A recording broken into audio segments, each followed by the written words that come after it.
ये बात तो तय है अनुपमा जी कि अगर बीजेपी कुछ चाहे तो उसे लेकर ही रहती है। इस बार अमित जी। शाह की नजर थी दो ऐसे स्टेट के ऊपर जिसको जीतना बहुत ही ज्यादा मुश्किल है। पर अब जो आंकड़े हमारे सामने आ रहे हैं, जो जिस तरीके का पूरा बैकग्राउंड बना है इस टाइम पे, पॉलिटिकल इकोसिस्टम जो दोनों ही स्टेट्स के अंदर है, वो बहुत ही काबिलियत तारीफ है। मतलब पिछली बार के लोकसभा इलेक्शन में हमने देखा था कि कैसे 38% सीट आपकी बीजेपी ने ऑलमोस्ट उठा ली थी और ममता बनर्जी या फिर टीएमसी के पास ऑलमोस्ट 48% थी। तो जो नंबर का रेशियो था वो काफी कम है। लेकिन इस बार जिस हिसाब से बीजेपी ने कंप्लीटली एसआईआर के थ्रू, फिर आपके जो भी रेट वगैरह बढ़ी इन सब के थ्रू, और जितना भी कुछ काम वेस्ट बंगाल के अंदर किया है, अब उससे एक क्लियर विन दिखाई दे रही है। स्पेसिफिकली जी। जो बांग्लादेशियों के साथ किया है, जिस हिसाब से बांग्लादेशी मियाओं को हटाया है, हमने ऐसे ऐसे बाइट सुना अनुपमा जी जहां पे टीएमसी हम्म। के खुद के कार्यकर्ता बोल रहे हैं कि हम्म। बहुत अच्छा टाइम है, यही टाइम है कि कम से कम 10-12 लाख बांग्लादेशी मुस्लिम्स हमारे बंगाल से निकल जाएंगे। सोचिए अगर 10-12 लाख सिर्फ बंगाल का रेशियो था, तब तो आप बाकी पूरे देश के अंदर कितने ढेर सारे रोहिंग्या मुस्लिम्स और बांग्लादेशी मुस्लिम्स है, उसका तो कोई एक नंबर और चार्ट ही नहीं है। इसकी रिसेंटली रिपोर्ट आई थी जिसमें बोला हम्म। जा रहा था कि मुंबई के अंदर, मैं आपको बता दूं स्पेसिफिकली, अगर ऐसी ही स्पीड में बांग्लादेशी मुस्लिम्स आते गए तो 2054 तक करीबन 30% मुस्लिम्स, बांग्लादेशी मुस्लिम्स बढ़ ही जाएंगे। तो इन सब चीजों हम्म। के बाद से हम ये देख रहे हैं कि अमित शाह ने अच्छा तो किया है इस टाइम पर, लेकिन ममता बनर्जी अभी भी अपना रुख चेंज करने की कोशिश कर रही है। पर जो बंगाल की सरकार जिस हिसाब से एक्ट कर रही है कि हिंदुत्व को बहुत ज्यादा प्रमोट करने की कोशिश कर रही है, प्लेन खेलने की कोशिश कर रही है, लेकिन दूसरी ओर हम ये भी देख रहे हैं कि बंगाल के लोगों के अंदर, स्पेसिफिकली हिंदुओं के अंदर, और इनफैक्ट जो उनकी रूरल पॉपुलेशन है गांव वगैरह में, टाउन सिटी इन सब में, अब जो इंक्लाइनेशन है वो बीजेपी की तरफ चल रहा है। तमिलनाडु के अंदर भी हमने यही देखा कि इतने टाइम से जो अनामलाई कर रहे थे वहां पर, जिस हिसाब से हिंदुओं के साथ हिंदुओं को ऑप्रेस किया जा रहा था, मंदिर टूट जा रहे थे, कीर्ति दीपम के लिए ऊपर नहीं चढ़ने दिया, क्यों? क्योंकि वहां पे एक मस्जिद था। इन सारी छोटी छोटी चीजों को, प्लस एम के स्टालिन ने अभी रिसेंटली एक और चीज भी की थी, उन्होंने Hindi holdings, Hindi songs, Hindi movies सब तमिलनाडु से बैन कर दी। तमिलनाडु के अंदर भी एक बहुत बड़ा आईटी सेक्टर जहां से पूरे देश भर के लोग जाते हैं, लेकिन हिंदुओं जी। को कंप्लीटली हटाना ये दिखाता है कि प्रॉब्लम हिंदी से नहीं एक्चुअल में, या फिर द्रविडियन कल्चर को ऊपर नहीं लेके जाना है। प्रॉब्लम इस बात से है कि हिंदी को भी इन्होंने हिंदुत्व से जोड़ लिया। तो जब एक लैंग्वेज जोड़ ले रहे हैं तब तो फिर क्या ही बोल सकते हैं। लेकिन अमित शाह ने इन सारी गलतियों को और छोटी छोटी चीजों को और दर्शाया और सामने लाकर रखा, जिसके बाद से इस बार जो इंक्लाइनेशन है वो एक तरीके से हमें दिखाई दे रहा है कि बीजेपी की तरफ जा रहा है। आपका क्या बिल्कुल। कहना है? सबसे पहले वेस्ट बंगाल पे बात करते हैं। बिल्कुल। बिल्कुल शिवी, अगर हम पश्चिम बंगाल की बात करें, तमिलनाडु की बात करें, दोनों ही राज्यों में अब से कुछ ही महीनों के बाद में विधानसभा चुनाव होने जा रहे हैं। और ऐसे में बीजेपी के लिए तमिलनाडु और पश्चिम बंगाल में अपनी सरकार बनाना कितना कितना मतलब यहाँ पर मुश्किल हो सकता है, या कौन कौन सी चुनौतियां आ सकती है, इस पर तो डिस्कस करेंगी। लेकिन फिलहाल वहां पर वर्तमान में जो सरकार है, वो उसकी क्या क्या गलतियां हैं, इस पर भी आज अपन डिस्कस करते हैं। तो सबसे पहले अगर हम बात करें पश्चिम बंगाल की, आपने बोला अवैध घुसपैठिए। देखिए, अवैध घुसपैठिए कहीं ना कहीं लगातार बीजेपी आरोप लगा रही है ममता बनर्जी पर कि ये इनको शरण देकर रखी हुई है। सबसे बड़ी बात कि एसआईआर, अवैध घुसपैठियों को बाहर निकालने से सिर्फ एसआईआर हल नहीं होगा, बल्कि यहाँ पर सबसे बड़ी चीज कि जो पश्चिम बंगाल की सीमा है और भारत की जो सीमा है, माफ कीजिएगा, बांग्लादेश की जो सीमा है और पश्चिम बंगाल की जो सीमा है, उसमें कहीं ना कहीं आज भी हम देख रहे हैं कि कई ऐसी वीडियोस सामने आती है जिसमें साफ तौर पर पता चल रहा है कि खुलेआम जो अवैध बांग्लादेशी है वो सीधे तौर पर पश्चिम बंगाल में एंटर कर रहे हैं। तो सबसे बड़ी बात है कि एसआईआर हो रहा है, अच्छी बात है, कई बांग्लादेशी बाहर जा रहे हैं, ये भी अच्छी बात है। लेकिन ये जड़ कहां से है? वो है सीमा। सीमा विवाद को लेकर अगर हम बात करें पश्चिम बंगाल की और बांग्लादेश की, उसे हम्म। जल्द से जल्द यहाँ पर उसे ठीक किया जाना चाहिए, ताकि जो बांग्लादेशी अवैध तरीके से आ रहे हैं उसे अंदर ना आने दिया जाए। अब बात करते हैं पश्चिम बंगाल में सरकार की। तो देखिए, मुझे याद है केंद्रीय गृह मंत्री अमित शाह का एक स्टेटमेंट आया था जिसमें उन्होंने कहा था कि 2016 में हमारी केवल 3 सीटें थी पश्चिम बंगाल में। उसके बाद में 2021 में जब पश्चिम बंगाल में विधानसभा चुनाव हुए तो हमारी सीटें हो गई 77। और अब 2026 में जब विधानसभा चुनाव होगा तो हम प्रचंड जीत हासिल करने वाले हैं। ये खुद केंद्रीय गृह मंत्री अमित शाह ने कहा है। मतलब साफ है कि सोचिए कि जो पार्टी पश्चिम बंगाल में ममता बनर्जी का जहां पर राज है और हैट्रिक लगा चुकी है ममता बनर्जी, वहां पर अमित शाह ने साफ तौर पर कह दिया कि जब हम 2016 में 3 सीट और सीधे 2021 में 77 सीटें लेकर आ सकते हैं, तो हम 2026 में प्रचंड सरकार बनाएंगे।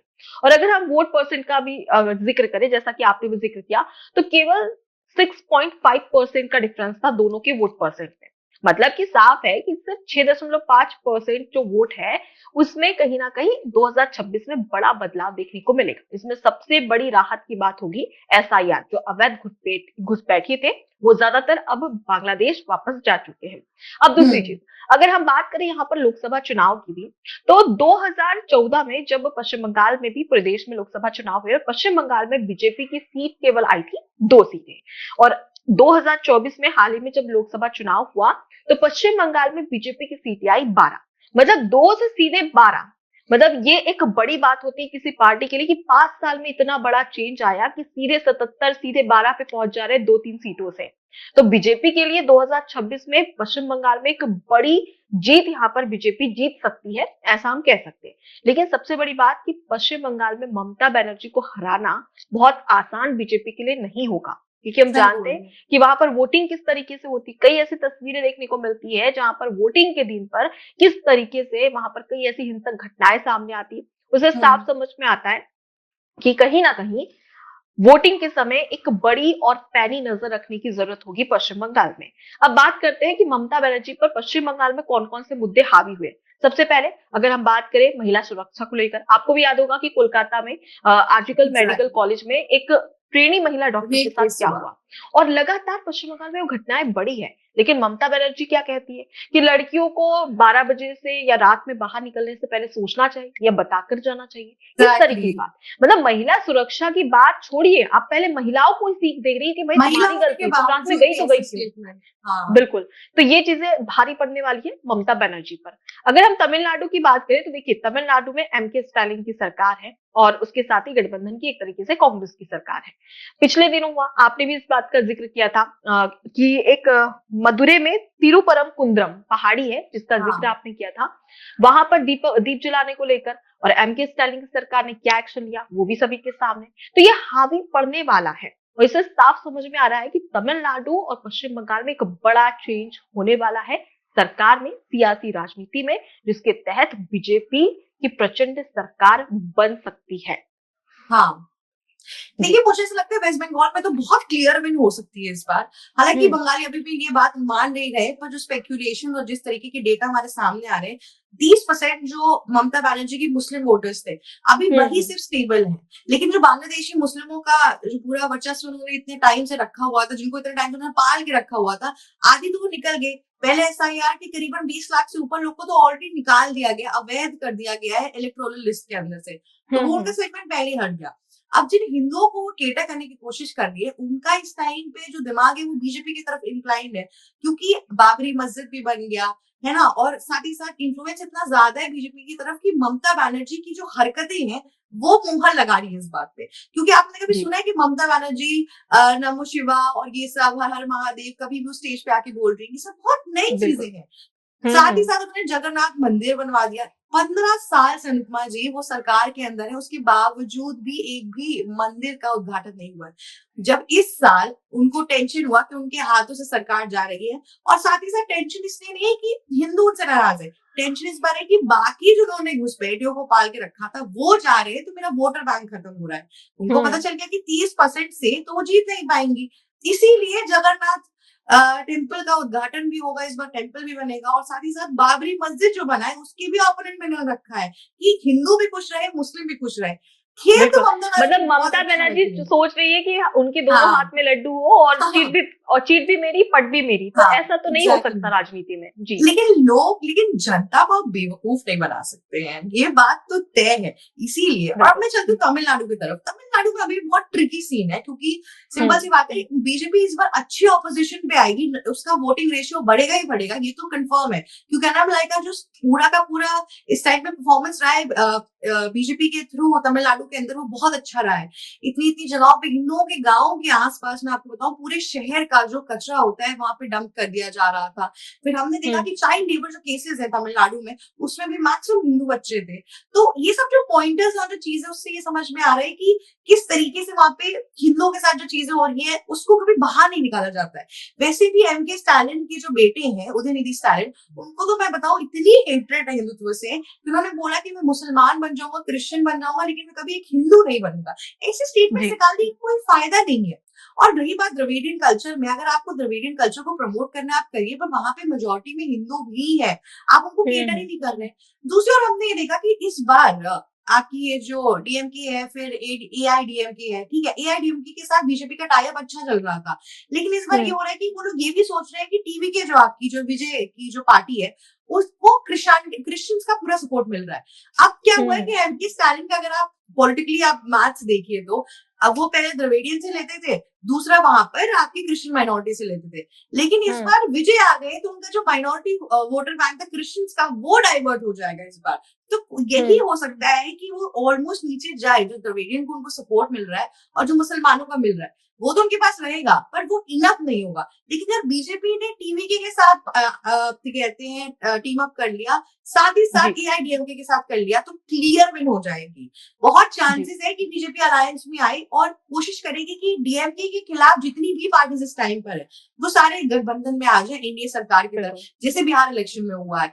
तो उस हिसाब से चांसेस है कि ये लोग जीत सकते हैं, लेकिन जीतने की तो अपनी बात है, लेकिन दोनों इतनी इम्पॉसिबल स्टेट के अंदर ये पॉसिबिलिटी भी लाना अपने आप में बहुत काबिलियत तारीफ की बात है। इससे मुझे लगता है, समझ में आता है कि इलेक्शन कोई एक दिन की, या इलेक्शन के जो 2-3 महीने पहले से कांग्रेस नहीं आ जाती कि अच्छा इसके पहले राहुल गांधी कभी बिहार नहीं गए, लेकिन बिहार हुँ, हुँ, इलेक्शन के पहले सारे बिहार जा रहे हैं, इंडिया ब्लॉक के हुँ, सारे लोग बिहार जा रहे हैं। लेकिन उससे कोई फर्क नहीं पड़ता। आप रेगुलर विजिट करोगे, रेगुलरली उसको देखोगे, तब पता चलेगा। बीजेपी ने सिमिलर चीज की। इतने टाइम से शुभेंदु अधिकारी जो बीजेपी की चीफ है वहां पे, बांग्लादेशियों के मैटर में बहुत टाइम से उन्होंने पूरे मैटर्स को रेस किया। इनफैक्ट आरजीकर कॉलेज का भी जो रेप केस हुआ था, उसमें भी उन्होंने हुँ, काफी हुँ, आवाज उठाई थी, जिसमें ममता बनर्जी खुद ही प्रोटेस्ट में चल रही थी, जबकि एक्शन उन्हें लेना चाहिए था। तो हुँ, हुँ, बंगाल की जो पूरी की पूरी जनता है, वो थक चुकी है सुन के कि बंगाल में एक छोटी सी चोरी भी होती है तो ममता बनर्जी कहती है सेंटर खराब है, सेंटर को ब्लेम करती है। तो बंगाल के लोग कहते हैं तो स्टेट क्या कर रही है? लेजिस्लेटिव असेंबली तो उनकी वहां पे बस फालतू बिल्कुल। में बन रही है, लोग आके बस बात कर रहे हैं। तो अब देखते हैं कि इस बार क्या होता है, क्या न्यू टर्म्स आते हैं। पर ये तो है कि बहुमत में सरकार बीजेपी की आएगी ही आएगी। जीते नहीं तो भी ऑपोजिशन में एक अच्छा नंबर लेकर आएंगे वो लोग, ये बिल्कुल तो तय शिवी, है। और मुझे ऐसा लगता है कि चाहे तमिलनाडु में एमके स्टालिन की सरकार हो या फिर पश्चिम बंगाल में ममता बनर्जी की, इन दोनों पर हिंदुत्व भारी पड़ने वाला है। क्योंकि अगर हम देखें, जैसे एग्जैक्टली। आपने भी जिक्र किया कि ममता बनर्जी का अचानक से बदला स्वरूप नजर आ रहा है कि वो मंदिर को भी हम्म। लेकर चल रही है, मस्जिद को भी साथ में लेकर चल हम्म। रही है। हालांकि कुछ काम में नहीं आने वाला। और तमिलनाडु की अगर बात कर ले, तो तमिलनाडु में विजय विजय की पार्टी जो है वो इस बार क्या कमाल दिखाई, मतलब बीजेपी पर तो नजर आएगी कि आखिर हाँ। तमिलनाडु में क्या होने वाला है इस बार, लेकिन उससे ज्यादा नजर रहेगी विजय पर कि विजय की पार्टी पहली बार यहाँ पर तमिलनाडु में विधानसभा चुनाव लड़ने जा रही है। और ऐसे में वो क्या कमाल कर दिखाते हैं, इस पर तो नजर रहेगी। लेकिन फिलहाल अगर हम बात करें तमिलनाडु की, तो चाहे वो मंदिर की बात करें, दीपम की बात करें, या उसके अलावा अगर तमिलनाडु, पूरे देश में तमिलनाडु में सबसे ज्यादा 5,000 से भी ज्यादा बड़े मंदिर है। यानी कि यहाँ पर दिखाता है कि हिंदुत्व कितना मजबूत है। अब ऐसे में एग्जैक्टली। कहीं ना कहीं पश्चिम बंगाल में ममता बनर्जी पर भी और तमिलनाडु में एमके स्टालिन पर भी हिंदुत्व 2026 के विधानसभा चुनाव में भारी पड़ने वाला है। और इसी का इंतजार रहेगा कि आखिर रिजल्ट क्या होगा और कैसे बीजेपी इन दोनों ही पार्टियों को हराती है या नहीं। एबीसी हिंदी न्यूज आज ही जुड़िए हर खबर के साथ